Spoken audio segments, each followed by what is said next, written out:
నారాయణం నమస్కృత్య నరం చైవ నరోత్తమం దేవీం సరస్వతీం వ్యాసం తతో జయముదీరయేత్. హరి ఓం.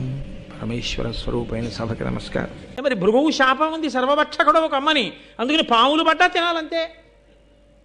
అందుకు తిన్నాడయ్యా అని చెప్పడానికి భృగువు దగ్గర జరిగినటువంటి పులోమ, ఆ అల్లరి, దానివల్ల ఆఖరికి వచ్చిన శాపం, ఎందుకు అగ్నిహోత్రుడు సర్వభక్షకుడయ్యాడో, అయినా పవిత్రుడయ్యాడో మహానుభావుడైనటువంటి శౌతి ఈ విషయాలు చెప్పి ఆయన అన్నాడు, ఈ శవనుడు జన్మించాడు కదా అక్కడ ఉండేటటువంటి భృగువుకి పులోమకి, ఆయన శర్యాతి అనబడేటటువంటి రాజు యొక్క కుమార్తె అయినటువంటి సుకన్యని వివాహం చేసుకున్నాడు. దేవి భాగవతంలో మీరు ఈ ఘట్టాన్ని విన్నారు.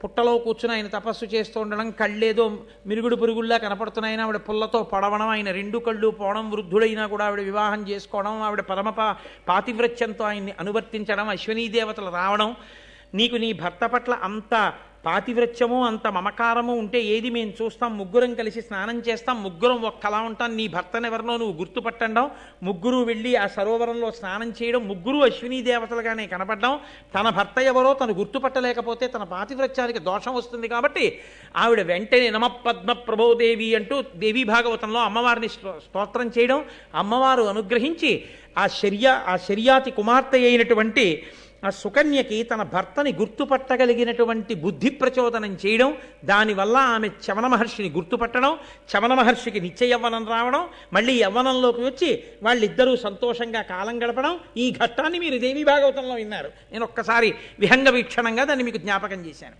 ఇప్పుడు ఈ చవన మహర్షి సుకన్యకి కలిపి ప్రమతి అనబడేటటువంటి కుమారుడు జన్మించాడు.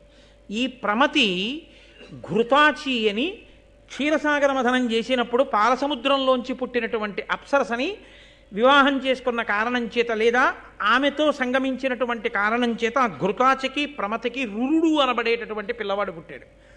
ఈ రురుడు గంధర్వరాజు అయినటువంటి విశ్వావసుడు, మేనక, వీరిద్దరికీ జన్మించినటువంటి ప్రమద్వర అనబడేటటువంటి పిల్ల స్థూలకేశుడు అనబడేటటువంటి ముని ఆశ్రమంలో పెరుగుతుంటే ఆమెని వివాహం చేసుకుందామని సంకల్పం చేసి నిశ్చితార్థం చేసుకున్నాడు.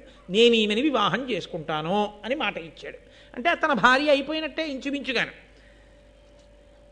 మీరు విన్నారు కదూ ఎక్కడి వరకు వచ్చామో. ఇప్పుడు ఆమె స్థూలకేశుడు ఆశ్రమంలో ఉంది, రురుడు ఆమెని వివాహం చేసుకుంటాను అన్నాడు. ఇంకా వివాహం అవ్వలేదు.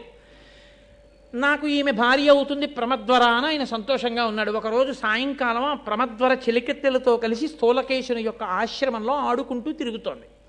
ఒక పెద్ద త్రాచుపాము ఒకటి వచ్చి ఎక్కడి నుంచో ఆ ప్రమద్వర యొక్క పాదం మీద కాటు వేసి వెంటనే ఆమె నురగలు కక్కుకుని మరణించగానే రురుడికి ఈ విషయం తెలిసింది. పరిగెత్తుకుంటూ వచ్చాడు.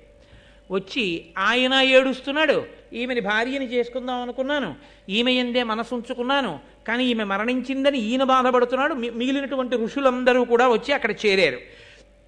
ఆ సమయంలో రురుడు అక్కడ ఉండే వాళ్ళందరినీ ప్రార్థన చేశాడు. అదో చమత్కారమైన ప్రార్థన. అది దేవతల్ని కూడా ఉద్దేశించి చేశాడు ఆయన అన్నాడు, అలయకయేన దేవ యజనాధ్యయన వ్రత పుణ్యకర్మముల్ సలుపుదునేని ఏన గురు సద్విజభక్తుడనేని ఏన యత్యలఘు తపస్వినేని దివిజాధిప భూసురులారా మన్మనో నిలయకు ఈ ప్రమద్వరకు నిర్విషమయ్యడు నేడు మీదయన్.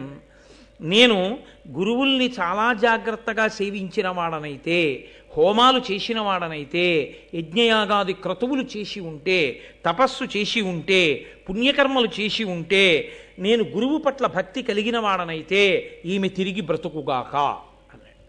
అని ఆయన అన్నాడు, అపరిమితాజ్ఞ చేసియు మహాపురుషుల్ విషతత్వ సంహితా నిపుడులు మంత్రతంత్రములు నేర్చి విధించియు దీనికిన్ విషవ్యపగతమైన జీవమిది వచ్చును పాయము చెయ్యరొక్కో, వ్యపగతమైన జీవమిది వచ్చును పాయము చెయ్యరొక్కో, నా తపము ఫలంబు అధ్యయన దాన ఫలంబులు ఇత్తు వారికిన్.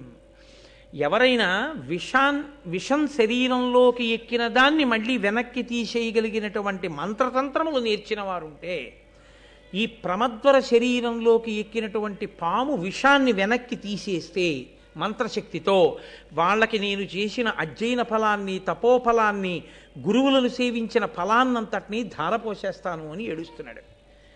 ఈ రురుడు ఏడుస్తున్న ఏడుపు విని ఆకాశంలో వెళ్ళిపోతున్న ఒక దేవదూత అన్నాడు, ఇంత చదువుకున్నావు, అంత ఏడుస్తున్నావే, ఒకసారి శరీరాన్ని ప్రాణి విడిచిపెట్టేస్తే చేసుకున్న కర్మ ఫలితంగా అలా విడిచిపెట్టేస్తారు అకారణంగా అకాలంగా విడిచిపెట్టేస్తే మళ్ళీ వెనక్కి వస్తారా? రారు. కానీ నిన్ను చూస్తే నాకు జాలేస్తోంది, ఇంత ఏడుస్తున్నావు కాబట్టి నీకు నేను ఒక ప్రత్యేకమైనటువంటి మినహాయింపిస్తున్నాను. నీకు ఎంత ఆయుప్రమాణం ఉన్నదో, ఎంతకాలము నీకు ఆయుర్దాయం ఉందో అందులో సగభాగం నువ్వు ఈ ప్రమద్వరకి ధారపోస్తే ఈమె బతుకుతుంది. అప్పుడు ఇద్దరూ కలిసి జీవితం గడుపుతురుగానన్నాడు. ఆ ప్రమద్వరకి ఆయన తన ఆయుర్దాయంలో సగభాగాన్ని ధారపోశాడు. ధారపోస్తే ప్రమద్వర లేచి కూర్చుంది. ఆయన రురుడు ప్రమద్వరని వివాహం చేసుకున్నాడు. ఇద్దరూ సంతోషంగా కాలం గడుపుతున్నారు. అప్పటి నుంచి రురుడు ఒక పని చేస్తూ ఉండడం మొదలుపెట్టాడు. ఏమిటా పని అంటే, ఈయన ప్రతిరోజు చేత్తో ఒక లావు కర్ర ఒకటి పట్టుకునేవాడు. పట్టుకుని వెడుతూ ఆయన పని ఏంటంటే, పొట్ట ఎక్కడన్నా కనపడితే దాన్ని తవ్వేసేవాడు. తవ్వేసి అందులో కనపడ్డ పావులన్నీ చంపేసేవాడు. పాము అన్నది కనపడితే చాలు, చంపకుండా మాత్రం వెళ్ళేవాడు కాదు. కనీసం రోజు తనకి తనంత తాను దొరకకపోతే ఎక్కడో అక్కడ పుట్ట దగ్గరికి వెళ్ళి వెతికి చంపుతుండేవాడు. అదో అలవాటుగా పెట్టుకున్నాడు. ఎందుకని? తన భార్యని ఎప్పుడో పాము కరిచింది, అది క్రోధం. ఎంత చిత్రంగా లోపల క్రోధములు ఉండిపోతాయో చూడండి అని క్రోధం పెట్టేసుకున్నాడు. పెట్టుకుని అదే పనిగా పావులు చంపుతున్నాడు. ఒక రోజున విషం లేని పావులో దరిద్రం దానికి. పావుకి విషం ఉంటే ఏదో పట్టుకున్న దాన్ని కరిచేస్తే అది చచ్చిపోతే అది తినేస్తుంది. పావుకి విషం లేకపోతే వచ్చే ప్రమాదం ఏమిటో తెలుసా అండి? దానికి దొరికింది చావదు, దాన్ని ఇది మింగలేదు. ఎందుకంటే నవిలి తినడానికి దానికి దంతాలు ఉండవు. అది ఎళ్ళో కప్పనట్టుకుందనుకోండి, దాని కూరల్లో విషం ఉంటే ఓ 2 నిమిషాలు గిలగిలా తన్నుకుని ఆ కప్ప చచ్చిపోతుంది. చచ్చిపోతే అది మెల్లమెల్లగా మింగుతుంది. విషం లేని పాము అనుకోండి, దానికి వచ్చే బాధ ఏమిటో తెలుసా అండి? అరగంట సేపు పట్టుకున్నా కప్ప చావదు. అది తప్పించుకుందామని గిలగిల కొట్టుకుంటూనే ఉంటుంది. అది కూడా నోరు బయటికి ఎట్టింది అనుకోండి, చిత్రం ఏంటంటే అప్పుడు అది కాస్త ఓ 2 ఈగలు దొరికితే బాగుండని తింటుంటుంది. బతకాలన్న ఆశ ఏ ప్రాణికైనా అలా ఉంటుంది కదండి. రామకృష్ణ పరమహంస ఒక చోట దాని గురించే చెప్పి, మనుష్యుల ఆశ అంటే ఎలా ఉంటుందో చూడవయా అన్నారు. కాబట్టి ఇది పట్టుకుని ఎంతసేపు అలా పట్టుకుని ఉంటుంది. దవడలు నెప్పెట్టి కొంచెం అందనుకోండి, ఆ కప్ప దూకేస్తుంది. అంటే విషం లేని పాముకి ఆహారం తెచ్చుకోవడం కష్టం, విషం ఉన్న పాముకి ఆహారం తెచ్చుకోవడం తేలిక. కాబట్టి అది దానికి పెద్ద కష్టం. పాము జన్మ ఎత్తింది, పట్టుకు తినేది ఉండదు, చాలా కష్టం అది ఆహారాన్ని పట్టుకోవడం. ఇంత కష్టం ఎందుకు వచ్చింది? చూడడానికి మాత్రం పెద్ద పాము, దాని పేరు డుండుబం. దానికి పేరు ఒకటి మళ్ళీ, డుండుబము అనబడేటటువంటి ఒక పెద్ద పాము అది అక్కడ పడుంది. దాన్ని చూసి వెంటనే చేతిలో కర్ర ఉంది కదా, పాము కనబడితే కొట్టేయాలి. ఈ రురుడు ఆ కర్ర తీసా పామును కొట్టబోయాడు. అది వెంటనే మునైపోయేది. అంది, నేను విషం లేని పాముని. ఏమయ్యా, నువ్వు చూస్తే భృగువంశంలో పుట్టినటువంటి బ్రాహ్మణుడవు. భృగువంశంలో పుట్టిన బ్రాహ్మణుడు ఎక్కడా? విషం లేని పాము ఎక్కడా? పాముల్ని కర్రలతో కొట్టి చంపడం ఏమిటయా, నువ్వు ఎందుకు అలా చంపుతుంటావు అని అడిగింది. నేను పాముల్ని చంపడం మాట అలా ఉంచు, కానీ కొడదామని నేను వస్తే మునిగిపోయిన నువ్వెవరు అసలు అని అడిగాడు ఆయన. అడిగితే అప్పుడు ఆయన అన్నాడు, నా పేరు సహస్రపాదుడు. నేను ఒకానొకప్పుడు వేదాధ్యయనం చేస్తూ ఉండేవాడిని. నాకు ఒక స్నేహితుడు ఉండేవాడు, ఆయన పేరు ఖగముడు. ఆ ఖగముడు కూడా వేదం చదువుకుంటూ అగ్నికార్యం చేసుకుంటున్నాడు. రోజున నాకెందుకో అక్కర్లేని బుద్ధోటి పుట్టింది. వీడు అగ్నికార్యం చేసుకుంటున్నాడు కదా, ఇప్పుడు వీడి మీదకి పాము పడేసినట్టుగా ఏదైనా పడేస్తే, వీడు ఉలిక్కి పడి ముందుకు పడితే అగ్నిగుండంలో పడతాడు, వెనక్కి పడితే పాము అనుకుని తూలితే ఎలా ఉంటుందో చూద్దాం అనుకున్నాడు. వికృత హాస్యం, అర్థం లేని హాస్యం, పరిధులు మించిన హాస్యం ఇలాంటి ప్రమాదాలే తెస్తుంది అని ఓ గడ్డిపామును దాన్ని చేసి, అది పాము అంటే పాములో ఉంది, పాము అంటే పాము కాదు, విషం లేదు, దానికి గడ్డిపాము కదా, ఆ పామును తీసి అగ్నికార్యం చేసుకుంటూ కూర్చున్నటువంటి ఆ ఖగముడి మీదకి విసిరాడు కిటికీలోంచి. అది వెళ్ళి మీద పడగానే పొడుగ్గా అలా పడేటప్పటికి అది పాము అనుకుని ఆయన ఉలిక్కి పడి హడిలిపోయి లేచిపోయి నేను ఎంతో ధ్యానంతో ఇక్కడ కూర్చుని ఉంటే ఎవడు రా నా మీద ఈ పాముని విసిరివాడని చూశాడు. స్నేహితుడే సహస్రపాదుడు. విషం లేని పాములా ఓ గడ్డిపావుని నా మీద పారేసి నేను ఉలిక్కి పడితే నవ్వావు కనుక విషం లేని పాము అయి పుట్టి దాని బాధ ఏమిటో తెలుస్తుంది అని అడవిలో తిరిగి అన్నాడు. అప్పుడు తెలిసి వచ్చింది మితిమీరిన హాస్యం, మితిమీరినటువంటి అవతల వారిని మనం బాధ పెట్టి వినోదాన్ని పొందడం ఎంత ప్రమాదానికి చిట్ట చివరికి వెళ్ళిపోతుందో చూడండి. కొంతమంది ఏమనుకుంటారంటే జీవితంలో హాస్యస్ఫోరకంగా మేము మాట్లాడగలం అనుకుంటారు. అనుకుని మేము అలా ఒక్క పావుగంట మాట్లాడకపోతే మా శీలానికే ఏదో భంగపాటు, అలా మాట్లాడకుండా మేము ఉండకూడదు అని కనబడ్డ ప్రతి వారి మీద ఏదో హాస్యస్ఫోరకంగా మాట్లాడడం అలవాటు చేసుకుంటారు. అలా మాట్లాడకపోతే ఈయన ఏంటి ఏం జోక్ వేయలేదు అనుకుంటారని. ఇది వెళ్ళి వెళ్ళి వెళ్ళి వెళ్ళి ఎక్కడ పప్పులో కాలేస్తాడంటే ఎవరో ఒక మహాత్ముడు కనపడినప్పుడు ఆయన గురించి కూడా అలాగే మాట్లాడతాడు, కట్టి కుడిపేస్తుంది. కాబట్టి అదే పనిగా హాస్య ప్రసంగాలు చేయడం మంచిది కాదు, అది ఒక దుర్లక్షణంగా చెప్పింది శాస్త్రం. కాబట్టి నిరంతర హాస్య ప్రసంగం, ఎప్పుడూ అర్థం పర్థం లేని హాస్యం మంచిది కాదు. కాబట్టి విషం లేని పాముగా పుట్టి తిరుగుతున్నాను. అప్పుడు ఏడిచాను నా స్నేహితుడు ఖగముడి దగ్గర, నాకెప్పటికయా విముక్తి అని అడిగాను. నీకు ఏనాడు భృగువంశంలో పుట్టిన రురుడు దర్శనం అవుతాడో, కర్ర పట్టుకుని నిన్ను చంపబోతాడో అప్పుడు నువ్వు మామూలు పాము అవుతావు, దానివల్ల ఉపకారం కలుగుతుందిలే అన్నాడు. అందుకుని మునినయ్యాను.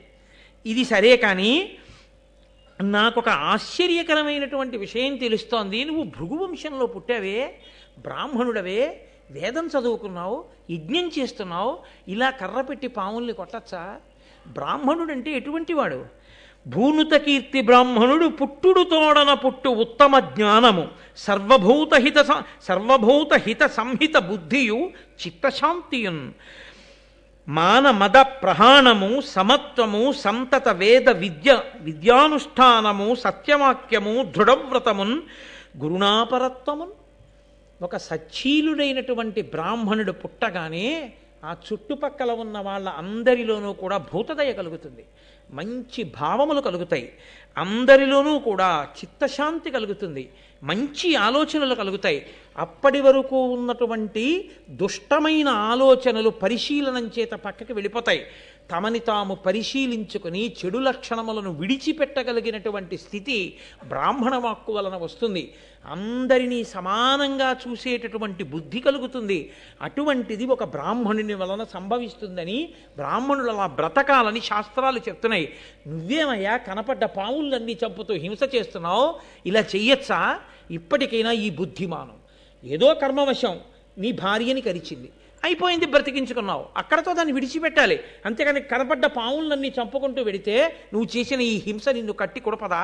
తప్పు, బ్రాహ్మణుడవు, ఇక ఈ హింస చెయ్యకు అంటూ ఆయన అన్నాడు. నీ తండ్రికి శిష్యుడైనటువంటి ఆస్తిక మహర్షి ఒకానొకప్పుడు జనమేజయుడు చేసినటువంటి సర్పయాగాన్నే ఆపాడు. నీ తండ్రికి శిష్యుడైనటువంటి ఆస్తికుడు జనమేజయుడు